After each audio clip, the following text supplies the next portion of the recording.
Welcome to the InnovaBuzz podcast, where our job is to help you build visibility, professional credibility, and connection with your ideal client by putting the human at the center of innovative marketing, so you can build and strengthen an engaging, enduring relationship with your ideal clients. I'm Jürgen Strauss from InnovaBuzz, and I'm honored that you're here with me. If you haven't joined our wonderful marketing transformation community yet, go to innovabiz.co and collect your free gift as well. Do subscribe to the show and also leave a review because it helps others find us. Let's get into today's masterclass on this InnovaBuzz podcast.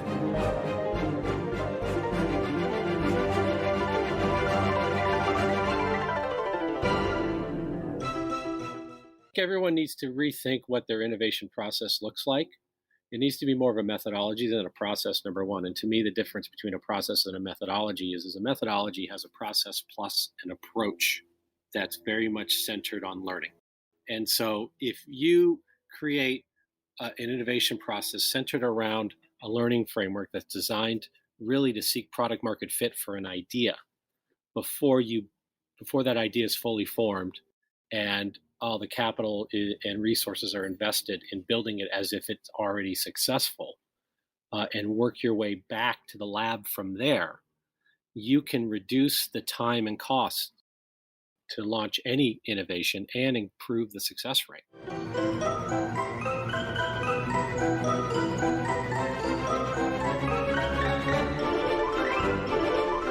Welcome back. I hope you've had an awesome week so far. If you haven't yet listened to my recent conversations with Dr. Bruno Signaco of Human Oriented Enterprise and Dave McEwen, author of The Self-Evolved Leader, then do check them out after you've listened to today's conversation.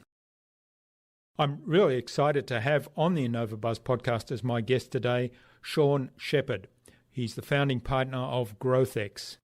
In addition to helping dozens of startups find product market fit and predicted revenue models, Sean helps global multinationals to identify new applications for their existing technology portfolio, bring new products to market with profitable business models, and organise and train self-managing early product stage sales and marketing teams. Sean was named as one of the top sales influencers you should be following on social media. He's an active mentor, advisor, and guest lecturer at global startup accelerators, innovation conferences, and colleges and universities. He's now committed to working with countries, companies, entrepreneurs, and those who want to work with them on building startup ecosystems and developing the next generation of leaders for the innovation economy. In our discussion today, Sean talked to me about the biggest problem innovative products have, and that's product to market fit. He explained how to embed a learning framework in your organisation, and he outlined the skills necessary to thrive in the knowledge economy. Without further ado then, let's fly into the hive and get the buzz from Sheppard.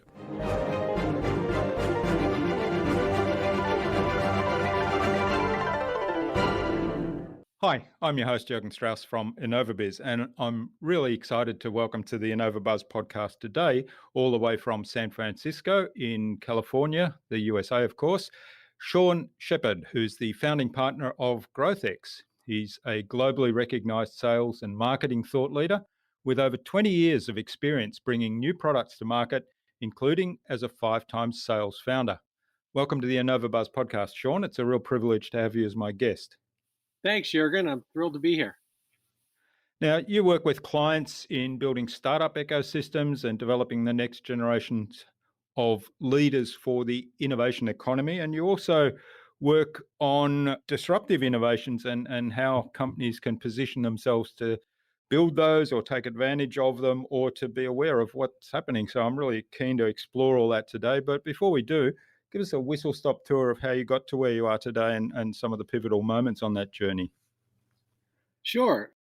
I after college, I played golf for a little while professionally and gave it a go, and felt like well, I got a little burned out on that, so I decided to move into the tech business. I grew up in Silicon Valley and in the tech field, and was always very excited about the promise of technology and what it can do to help the world be a better place. And although I'm not a technologist myself, I like to make the joke I can't even spell HTML. Um, I know what business. I know how businesses can solve problems using technology. I'm pretty good at translating that.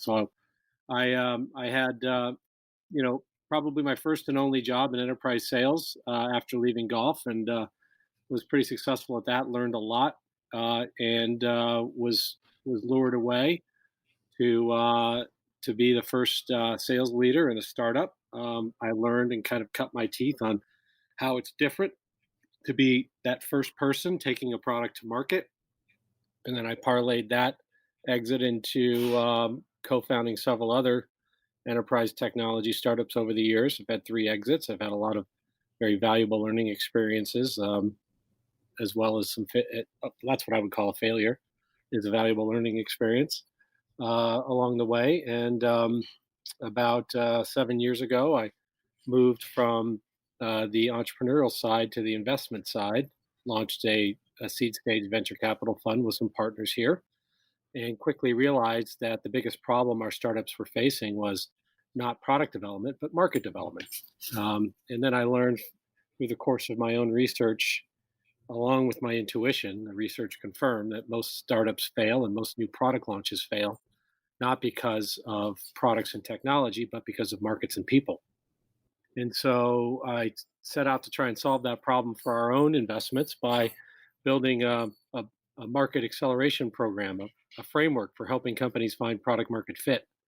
It was very successful in our own portfolio, and word got out, and we started to license it to other funds, accelerators, incubators, universities, governments, and even corporations that said, "Look, we have the same challenge, commercializing new innovations," and that slowly evolved into helping a whole host of different kinds of organizations with the concept of finding product market fit.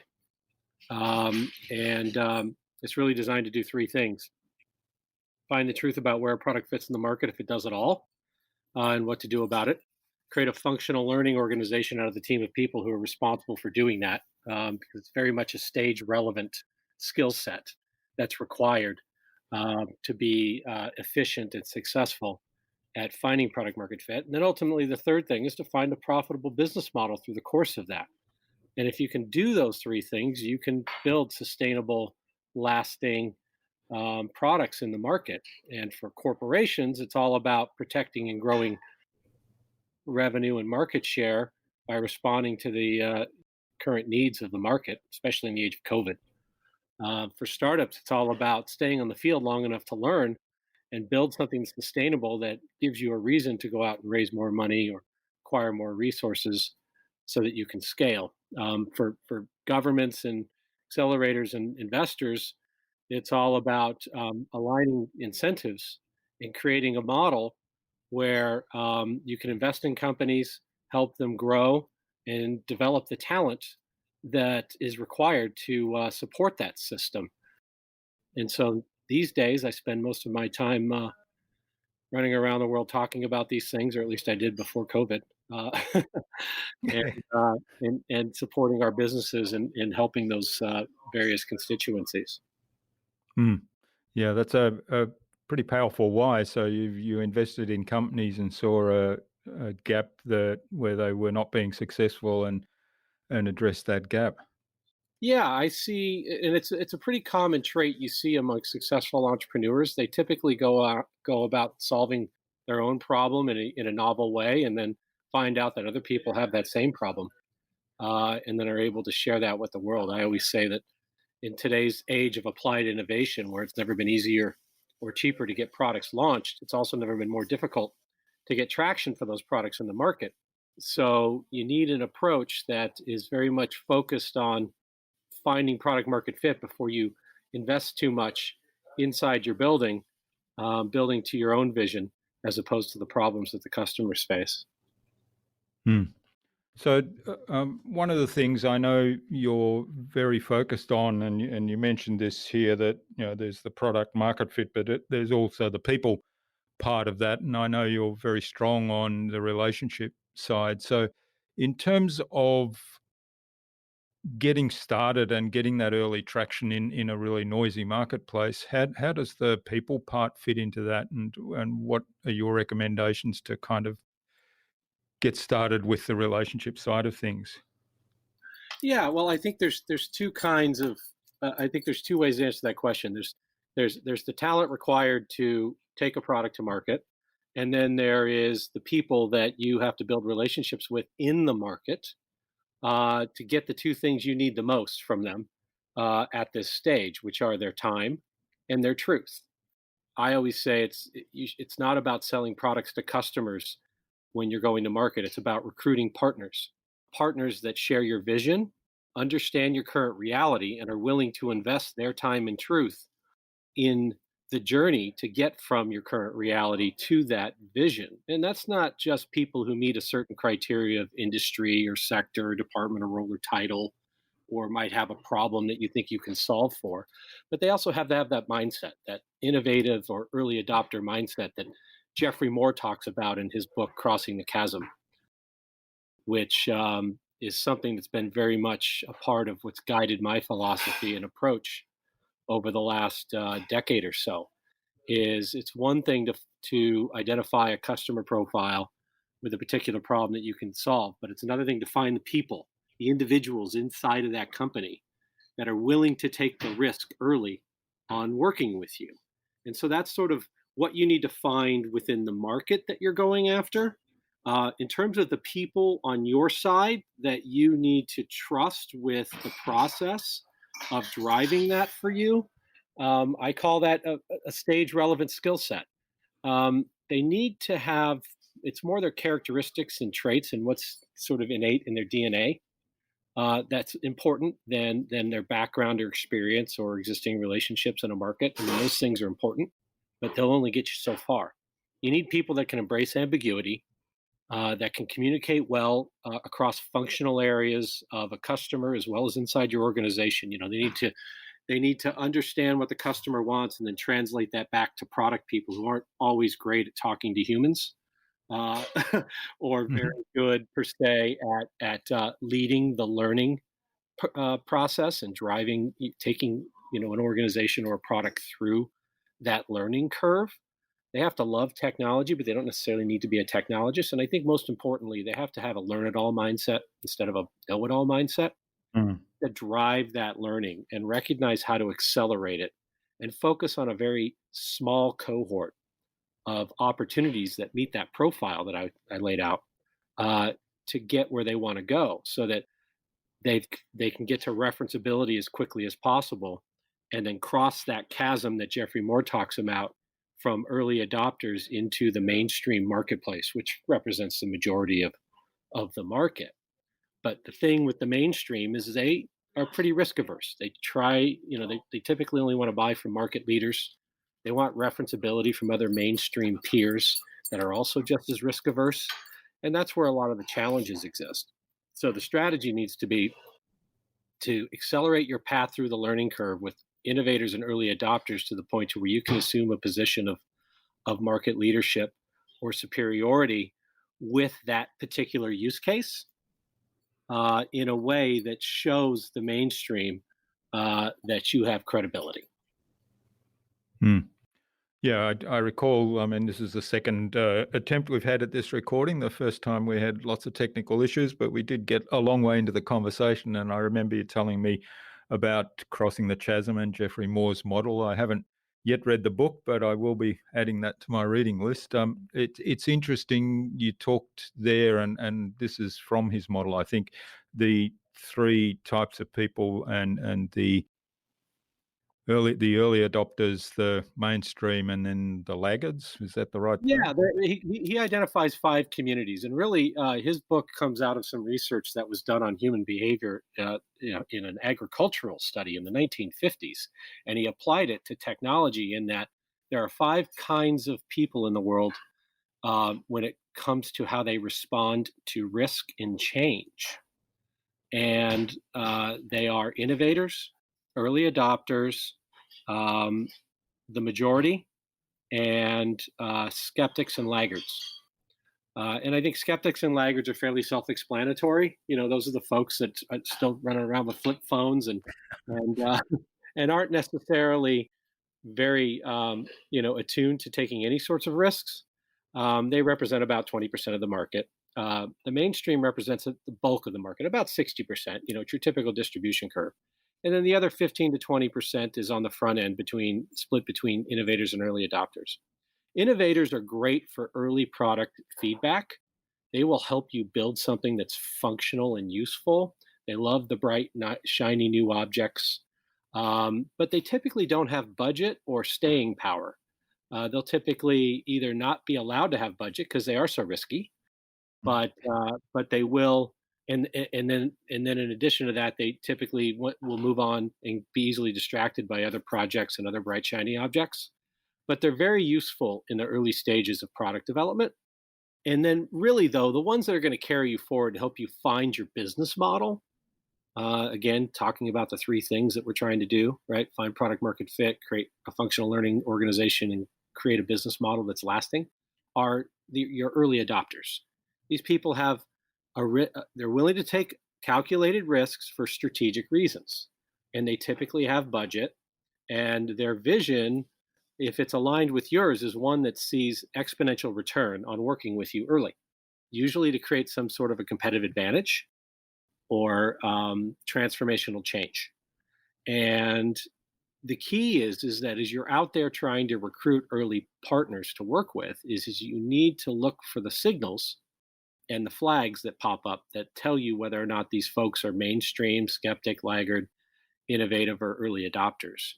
And it will come through in how they react and respond to what your propositions are. And they'll ask questions that will lead you to believe that they are either very innovative, they're definitely early adopters, or they're not. And if they're not, that's okay. You just sort of need to back away from those folks, not pursue them, and find the ones that are willing to take those risks. Yeah, it's an interesting model. It reminds me a little bit of, the idea of customer journeys in marketing, where you look at everybody coming into a rather complex network of customer journeys, and Google's done a lot of interesting, or published a lot of interesting discussion papers on this recently about how complex customer journeys are these days. And so people come in at different parts of that network, if you like, of customer journeys, and as a good marketer, you treat people coming into different parts of the customer journeys differently. You meet them where they are and you nurture them appropriately. So in a way, do you see it being the same? I believe you end up at that place. Mm. What I would say is that that's after typically you've found out where you fit. That's much more what I would call, optimization, Mm. standardization. Excuse me.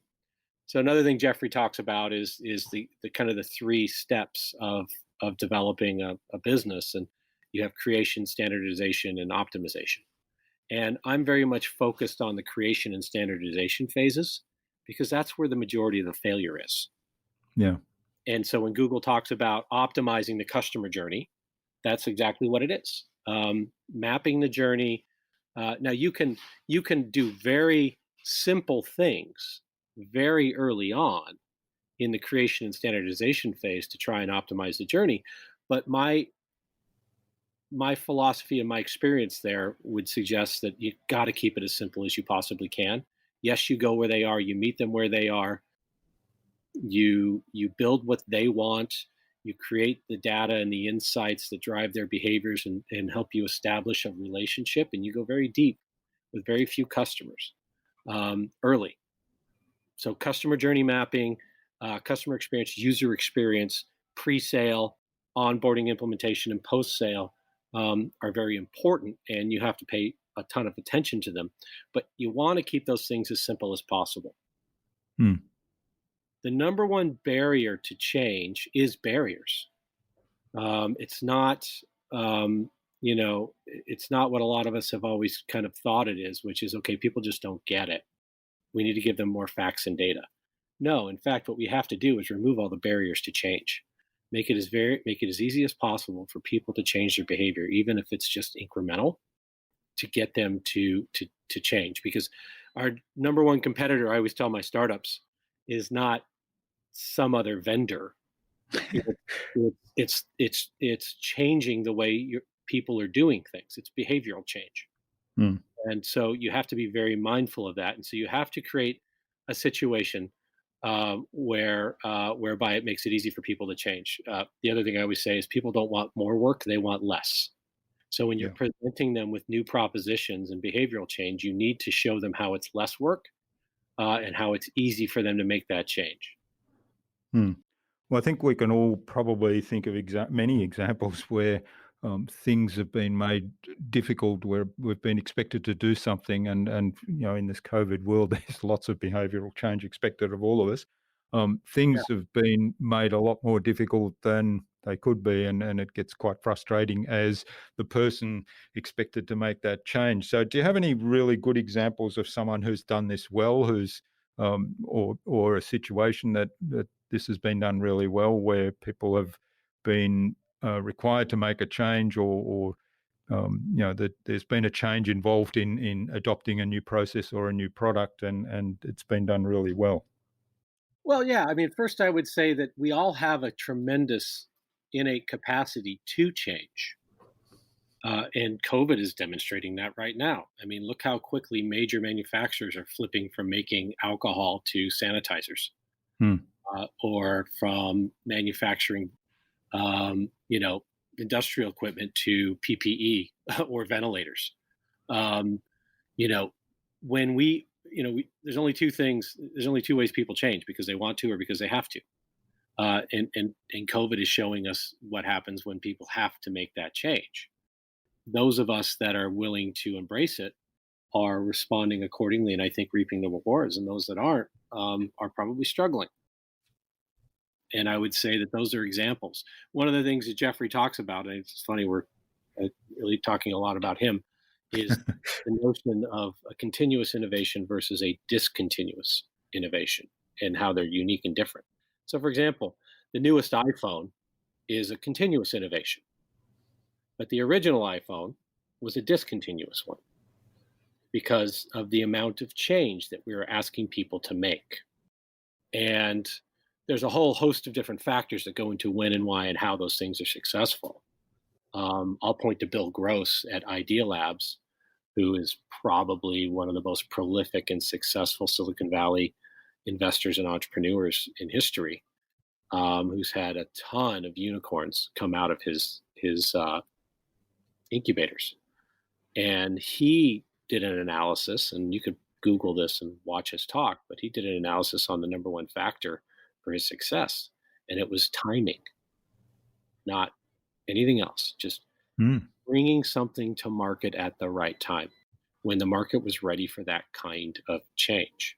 Now, you can't predict that, certainly. There are many factors in emerging trends, whether they're macro or micro, that you can look at to try and determine what those things are. But ultimately, people are either going to do it, on their own, or they're going to do it because they're forced into it. But I believe I'm certain the capacity for change is there for everyone.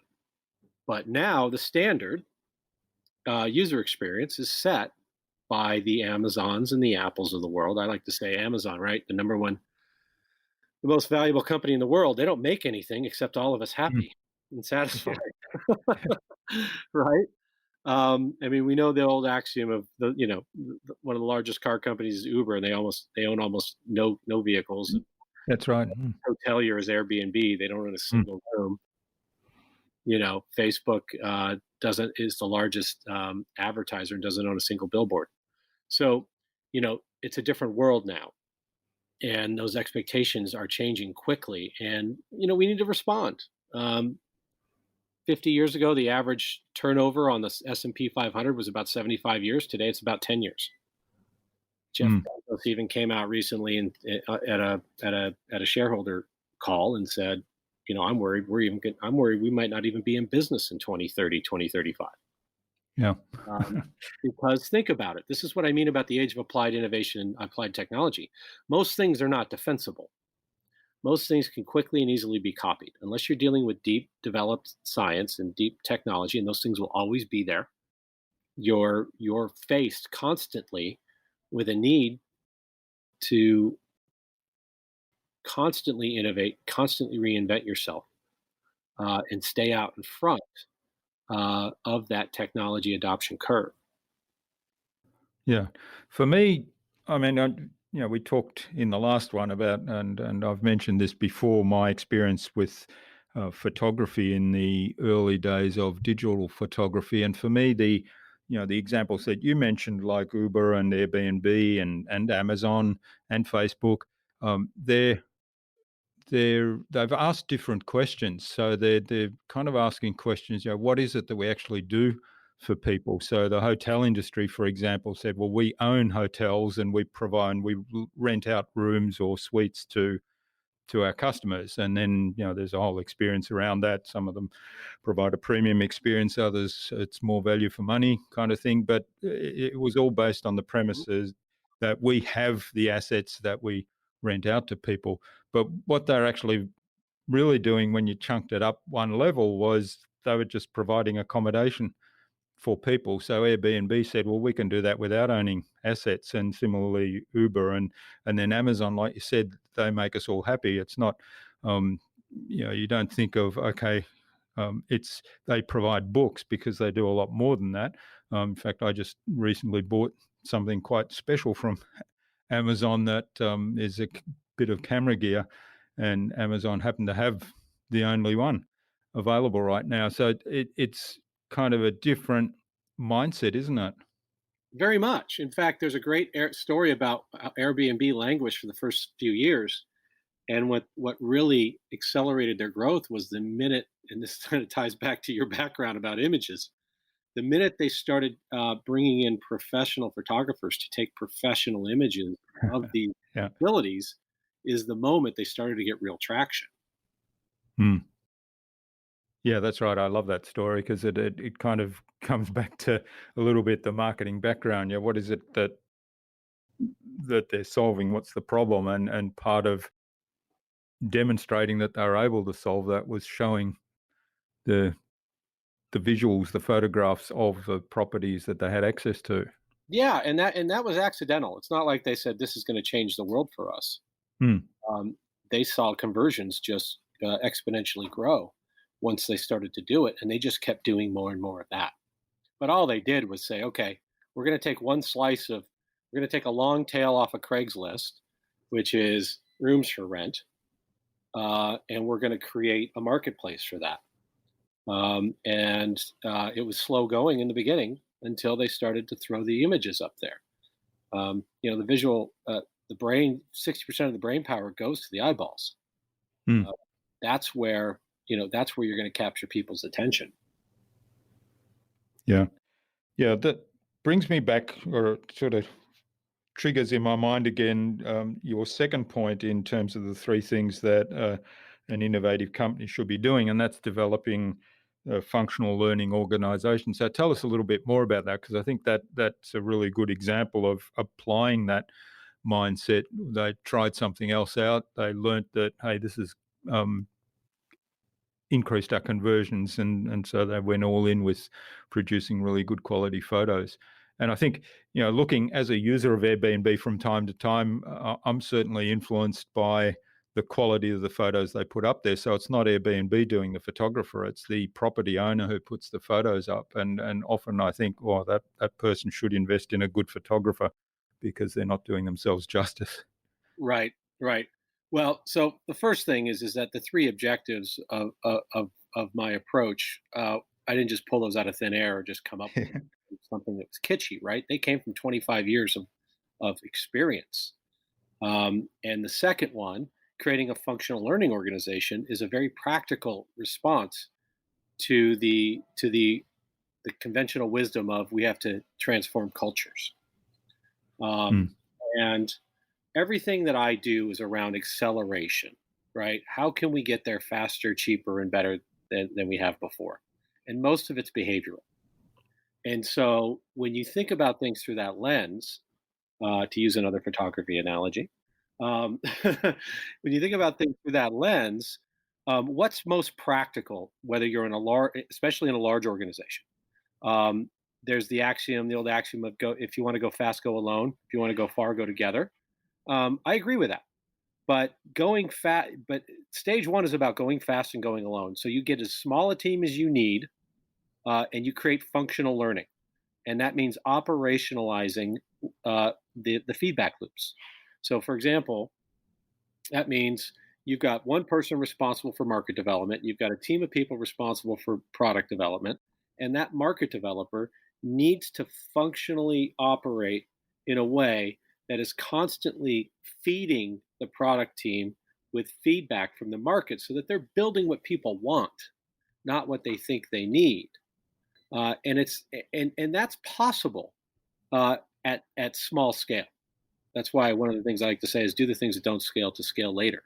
And it's a hard thing to teach large organizations because they're always thinking, especially at the stakeholder level, about scale, right? We want to work on the things that are going to that are going to be monetarily in the same range and ballpark of all the other things that we do. So if it's not $1 billion opportunity or a $500 million opportunity or a $100 million opportunity, we don't want to work on. Okay, that's fine. But that doesn't mean that you start building out an organization to support $100 million in revenue out of the gate. And how you, especially with digital products, which are very different than physical products, you don't have the same supply chain. You don't have the same, logistics. You don't have the same capacity issues, capacity models and constraint models. They are very different. How you take something to market, how you onboard it, how you implement it, how you support it is very different in digital products than it is in physical products, number one. Number two, the resources required to do that while you're still learning are very different than what they will be once you do achieve scale. But the problem I always see is they organize and structure for scale too soon, waste too much money, don't meet business model requirements, and then scrap it when they never had to do it that way. Had they done it in a very lean way, they might have been able to get there faster. So what I try to do is just organize for functional learning with a very small group of people that can support a statistically significant cohort of early customers and partners that we can learn with. And if that means we're going to take 5 existing relationships that have the right mindset and the right use case, and their timing meets ours, and they're willing to give us the time and truth we need to learn together to create mutually beneficial outcomes, then I'm going to structure an organization that can crush that. Only that, until we get to patterns.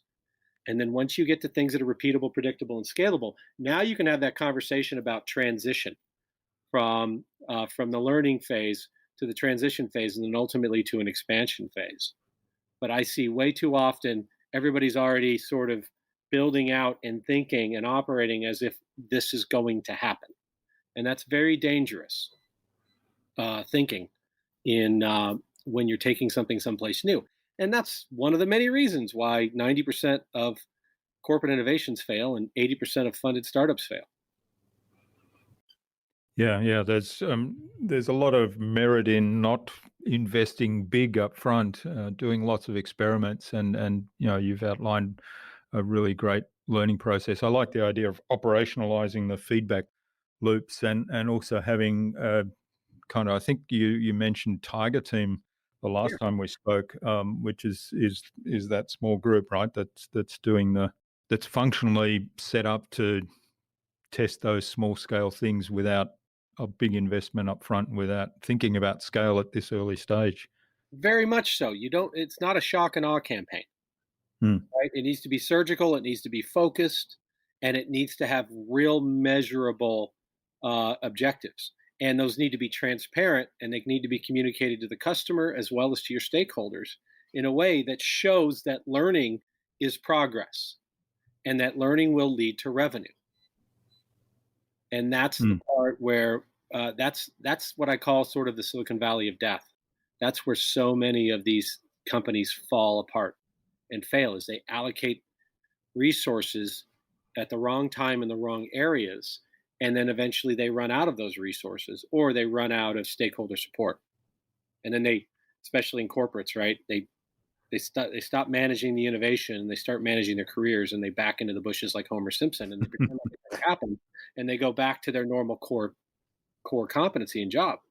And I get that and understand it, but that's another big issue with corporates. They don't dedicate specific resources with the right stage relevant skills to this learning process. And as a result, so many of their things fail. Mm. Now, last time we spoke, you also told me about a really good example applying kind of this learning mindset and the initial testing thing, the stage gate project that you talked about, and having big savings come out of that. So tell us a little bit more about that one again. Yeah, I think everyone needs to rethink what their innovation process looks like. It needs to be more of a methodology than a process, number one. And to me, the difference between a process and a methodology is a methodology has a process plus an approach that's very much centered on learning. And so if you create an innovation process centered around a learning framework that's designed really to seek product market fit for an idea before that idea is fully formed, and all the capital and resources are invested in building it as if it's already successful, and work your way back to the lab from there, you can reduce the time and cost to launch any innovation and improve the success rate. An example of that is we have a client that's one of the largest players in the auto industry, that had an innovation process and budget and timeline that was about $2.1 million per innovation in about 2 years.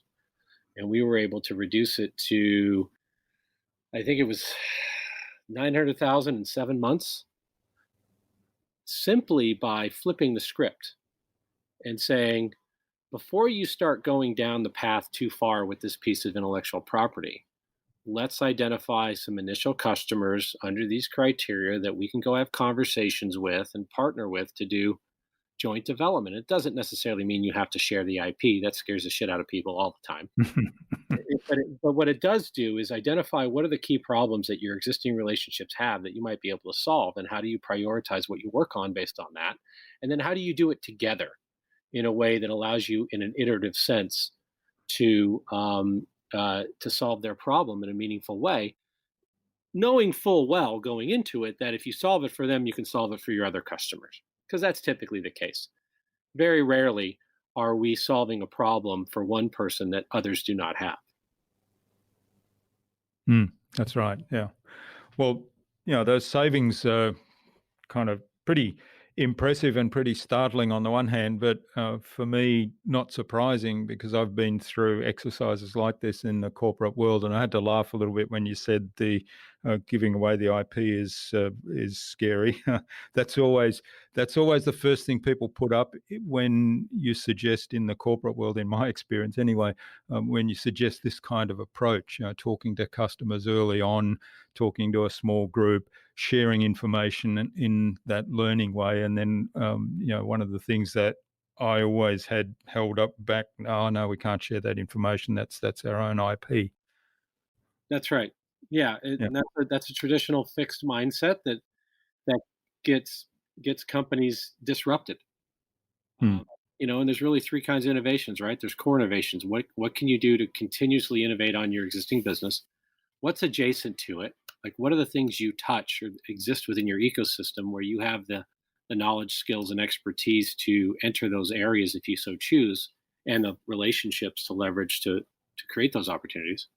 And then, of course, there's the disruptive stuff, the things that you just don't see coming. And, my investment thesis for corporate venture is always, you need to invest in the things that would put you out of business. You don't want to be the next yellow cab in the age of Uber. Hmm.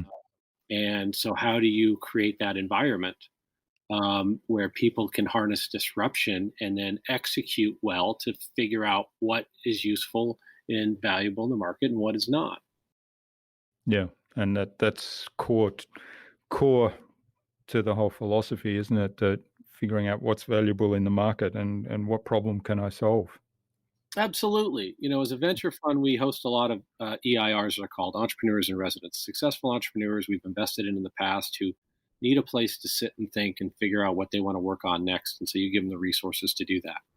And the most successful ones are very much focused on, they're not wedded to a particular idea as much as they're wedded to a formula to go out and figure out what the next big problem in the market that they can solve really well is.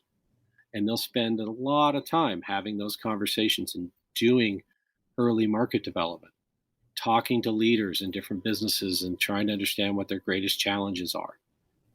The beauty of innovation is that every new innovation creates a whole new set of challenges associated with it, which creates a whole new set of opportunities for everyone. Mm. I'm very much an optimist about what technology and innovation is doing. I'm not worried that it's going to take everyone's jobs. It's going to create new jobs, different kinds of jobs. People have to respond to that. But technology's proven that throughout history. The Industrial Revolution took away something like 90% of the farm jobs, but we don't have 90% of our farmers unemployed. There are other things that people move into.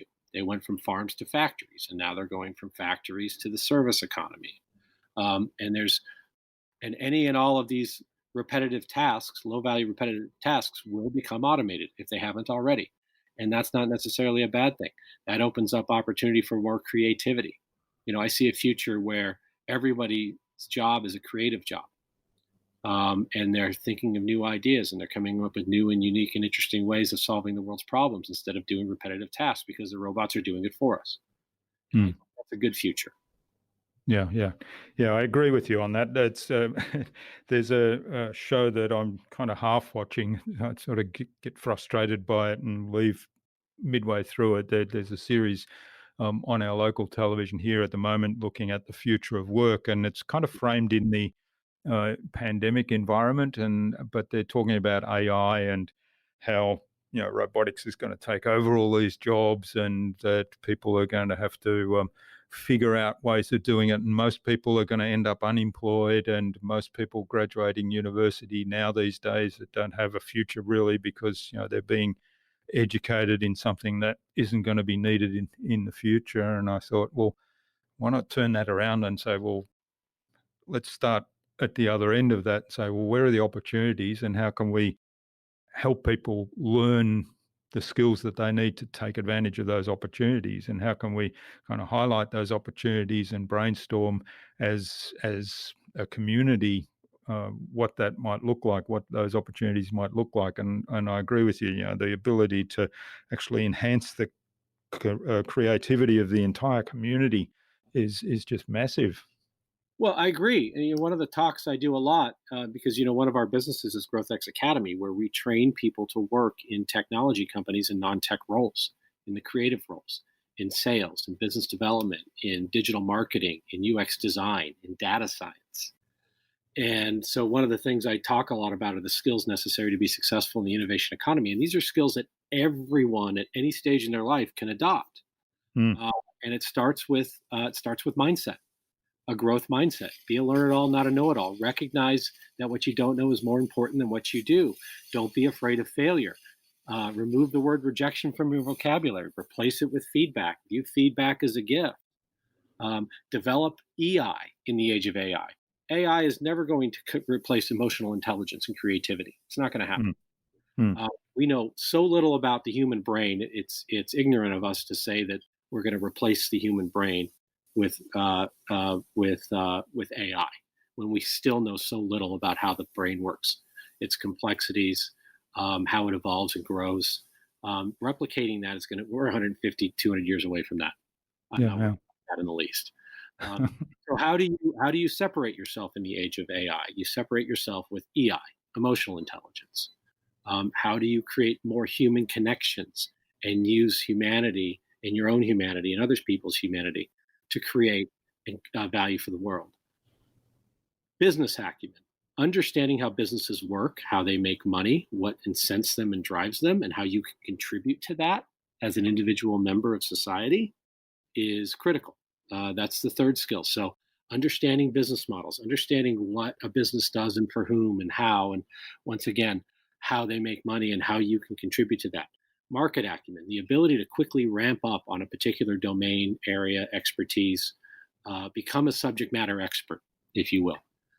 In today's market, everybody wants to talk to thought leaders and subject matter experts. So, how can you master a particular area? One that's interesting to you and also challenges you. And then communication skills. How can you articulate that value that you could provide to, say, a business or to a community or a particular market? Not just verbally, but synchronously and asynchronously. Body language, tonality, using things like honesty and integrity and humility in your gait and your cadence. Writing well, being able to read well, being able to tell stories. Very, very critical. And then, yeah, you should learn another language and learn how to learn languages quickly. And when I mean languages, I don't just mean learning Chinese or learning Spanish, but also learning how to code, how to program those robots to do things for you. When you have that set of skills today, you can be a generalist and be very successful. A good friend of mine, the founder of AngelList, Naval Ravikant, one of the best follows on Twitter, at Naval, Naval, talks about specialization as for insects. And so, yes, you can create subject matter expertise in a given area, but you also need to have a well-rounded generalist view so that you can quickly adapt to the ever-changing environment in which you live. And that comes from being creative, having a unique point of view, and being able to articulate that, understand and learn things very quickly. And so if you can go about mastering those skills in your life, you're going to be valuable no matter what you want to do at any time and in any place. Well, that's that little 5-minute presentation was worth the price of admission here alone. Thanks for that. And it would be a good contribution to this show. Good. I hope so. Yeah, I should get in touch with them and say, hey, you need to interview Sean Sheppard.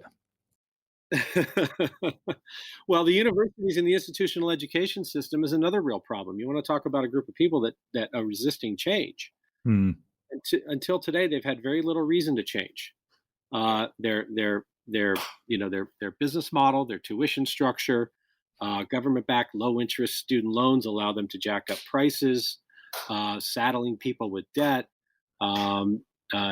being activists instead of educators. Viewing some of the most valuable roles in society, like sales, for example, as in a second-class status, when it's as important as anything in business and in society, and not teaching for it, not promoting it at a very young age, not introducing people to all these skills and opportunities earlier, and then leaving it to us to do all the training and education when they graduate. It's a real shame. If they're not careful, we're going to end up in a time, in a place where there's probably a handful of universities around the world that are going to actually matter and be successful. And those ones will be that way, not because of the quality of the education, but because of the access they provide to a network of opportunities through alumni. Yeah. And all the rest of it can and should be learned on, in a very highly customized, self-paced approach that includes flip mastery, experiential learning. The fastest way to learn something is to experience it. And we don't do enough of that. And if those folks aren't careful, I know in the US, university admissions are down. It's not something they talk about. Why would they?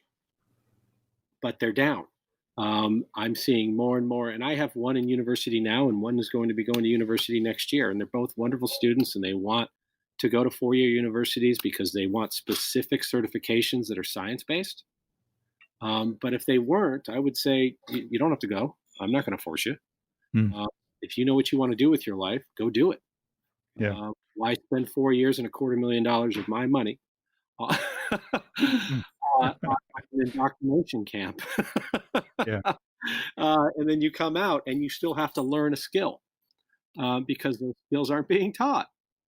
That's right. Well, the other thing I think, I mean, certainly my experience in my day, and this is going back a ways, was that I came out of university with an education and with some skills that I'd learned, but there are a couple of key things that I wish they'd taught me in those days, and I've kind of developed those skills in the meantime, and that's how to actually learn, and Yeah, project management. Project management is the big one. When I did my first project management course, I thought, why didn't they teach me this at school even? And right. that just made such a difference to me. And then like you mentioned, then there's things like sales or marketing, which is things that I've learnt along the way through experience in my career, um, that that I got onto. And even sales today, I'm probably not that skilled in sales because I don't practice it enough, and also because there's this deep-seated mindset from way back when that says, well, that's not something that has the same status.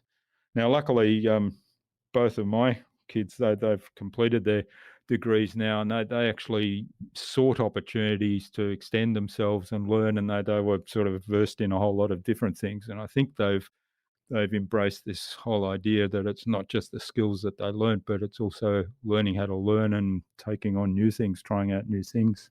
Very much. The Feynman technique is my favorite model for learning how to learn quickly, which says, you absorb a concept and then you try and teach it back, and Mm. then you look at the gaps and you fill in the gaps because until you can teach it, you don't fully understand it. And I love that approach. It's something we use at the academy as a way to accelerate people's learning, along with experiential and what we call the key takeaways, which I adopted from Greg McKeown's book Essentialism. Try and take 3 key takeaways from every experience, every new experience. What are the top 3 things you learned from that experience? Write those down, have a conversation with yourself and others about those 3 things, and you'll absorb more from every new experience that way and be able to actually adopt it than any other technique that I've seen. Mm. Great. Well, this is awesome, Sean. I could go on for ages, but I'm just watching the time here a little bit. And I think it's a good point now to move on to the Buzz, which is our innovation round. And it's designed to help our audience, who are primarily innovators and leaders in their field, with some tips from your experience. So I've got 5 questions, and hopefully you'll give us some really insightful answers that'll inspire the listener to go and do something awesome today as a result. So what do you think the number one thing is anyone needs to do to be more innovative? I think they need to have a growth mindset. I think they need to be learn-it-alls instead of know-it-alls. I think they need to be open to any and all possibilities. And I think they need to be very much focused on their customer and their customer's problems as opposed to their own thing. I think it was Charles Koch who said, if you don't know what's on your customer's fridge, then you really don't know your customer. Yeah, I like that. Spend more time focused on what's going on outside around you than what's going on inside. To be more innovative. Great. Yeah, I love that.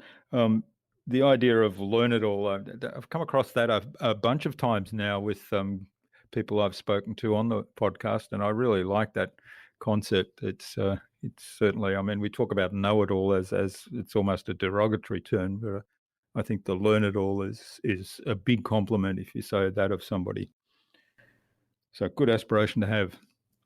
Now, what's the best thing you've done to develop new ideas? I collaborate. I don't think anybody, at least my mind and the way I work, I need to collaborate with others. And I need to be, because I have a growth mindset, I always feel safe about sharing the craziest, dumbest things in the world. Or I perceive to be the craziest and dumbest things in the world. But for me, I need collaboration, and I need visual stimulation. So a big whiteboard, a lot of pens and erasers, and a lot of conversation with other people who I know will tell me the truth.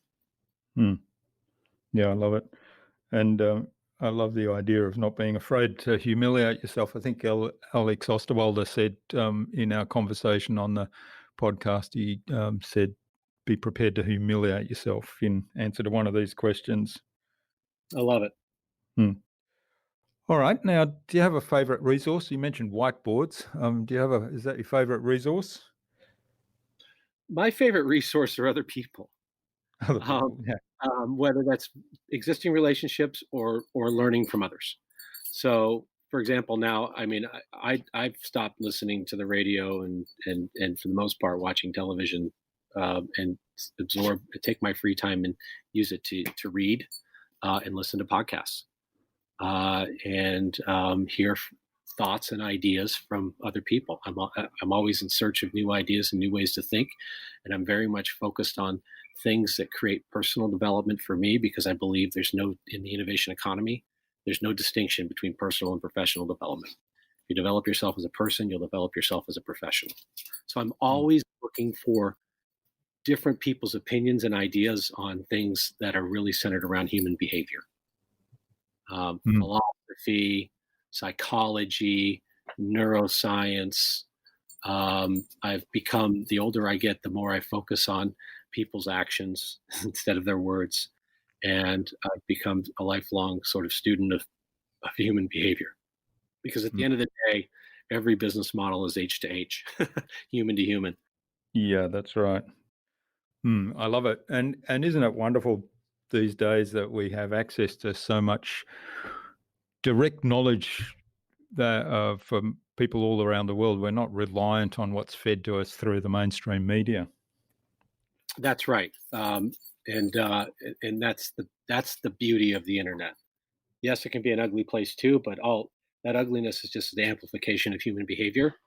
Um, I think that the beauty is also the amplification of human behavior, and so we tend to find what we focus on, and if we can focus on the things that are going to make us better, so that we can help others, I think that's the right way to approach life. Okay, now what's the best way to keep a project on track? Oh gosh, at least with me, I need to surround myself with people that are really good at that and hold me accountable.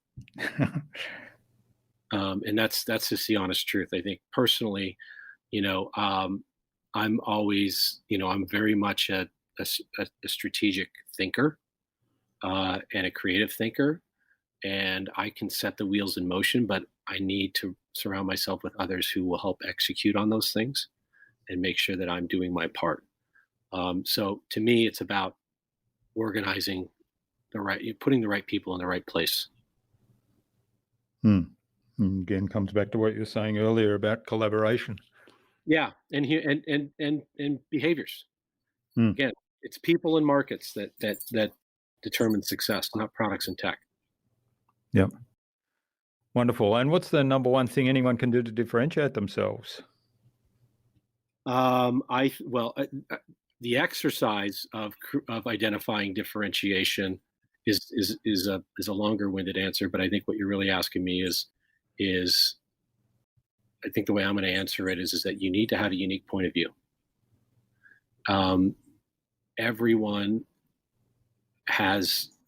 comes to every situation with their own point of view, and that's a collection of knowledge and experience and environment, and can't be afraid to share your point of view, because your point of view is going to be unique in some way to the appropriate people. Yeah, I love that, and also having the courage to share that point of view, then, and being prepared to be humiliated. Coming back to another point.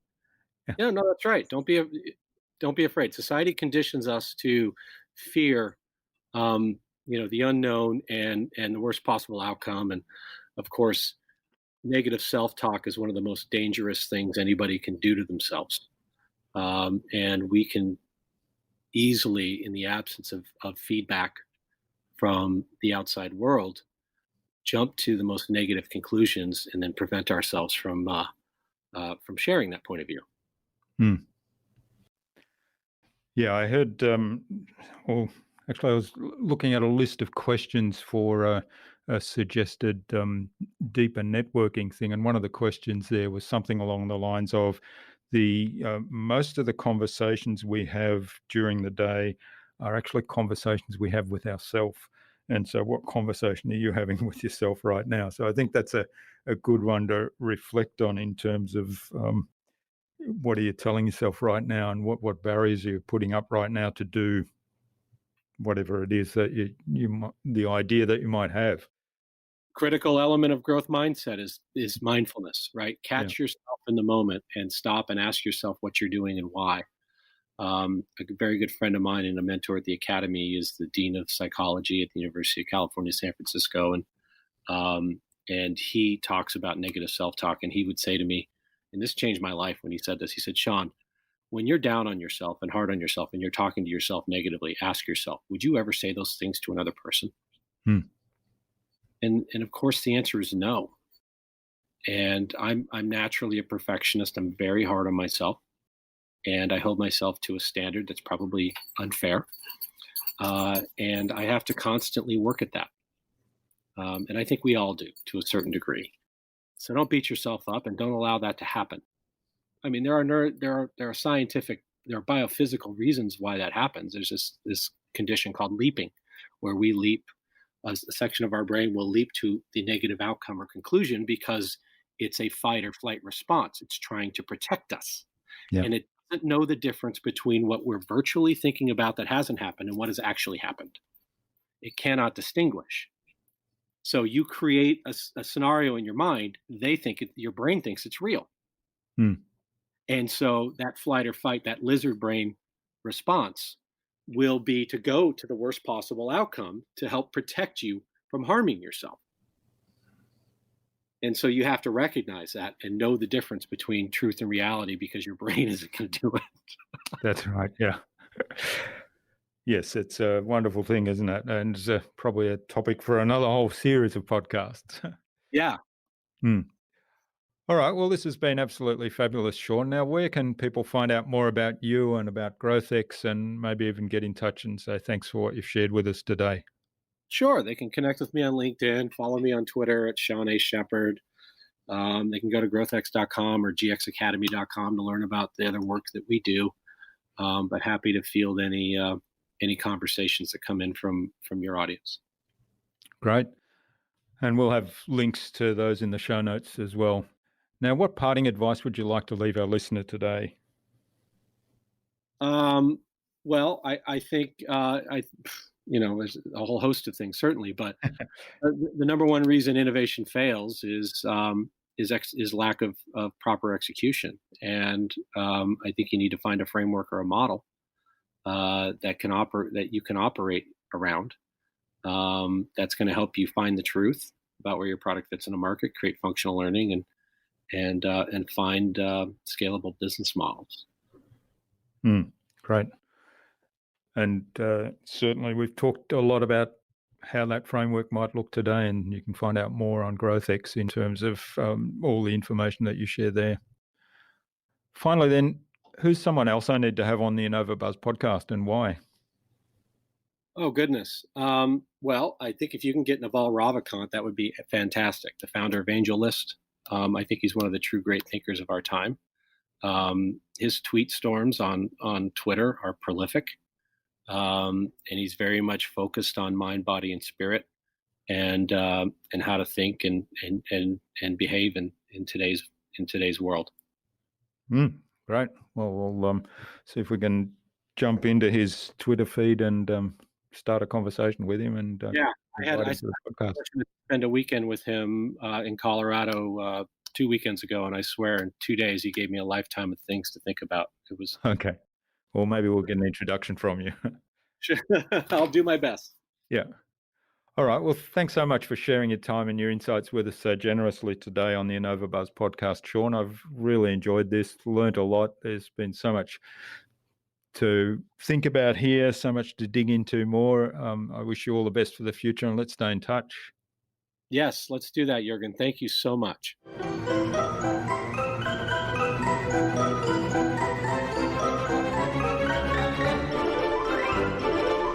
I hope you enjoyed that insightful and informative conversation with Sean and took something away from his episode. Now, today's episode was so full of gold nuggets that it's actually hard for me to pick just one highlight, but I'll go with the overall theme of a growth mindset with a learn-it-all attitude. I'd love to know what you took away from Sean's episode. Leave a comment below the blog post, which can be found at innovabiz.co/Sean Sheppard. Hard to say. That's SeanSheppard, all lowercase, all one word, innovabiz.co/Sean Sheppard. You'll also find more information about Sean there, as well as links to the GrowthX website, his social media pages, and the other resources we spoke about in our conversation today. Sean suggested we have a conversation with Naval Ravikant, founder of Angel List, on a future InnovaBuzz podcast episode. So Naval, keep an eye on your inbox for an invitation from us to the InnovaBuzz podcast, courtesy of Sean Sheppard. Tune in again to the next episodes of the InnovaBuzz podcast, where we've got even more fantastic guests lined up, including Karan Nijavan of Jube and Jamie J of Bottleneck Virtual Assistants. Thanks for listening to this episode. Make sure you subscribe to the show to be reminded of new episodes. It's free to subscribe. Leave a review if you like. Even if you don't like me, I'm okay with that. I'm asking you to leave a review because it helps other people find this show. Go to innovabiz.co to join our marketing transformation community and access a free gift my team and I made for you. It's the Marketing Master Mini Class. We want to give you everything you need to transform your marketing into a human-centered, relationship-focused growth engine. Until next time, I'm Jürgen Strauss from InnovaBiz. Remember, be awesome and keep innovating.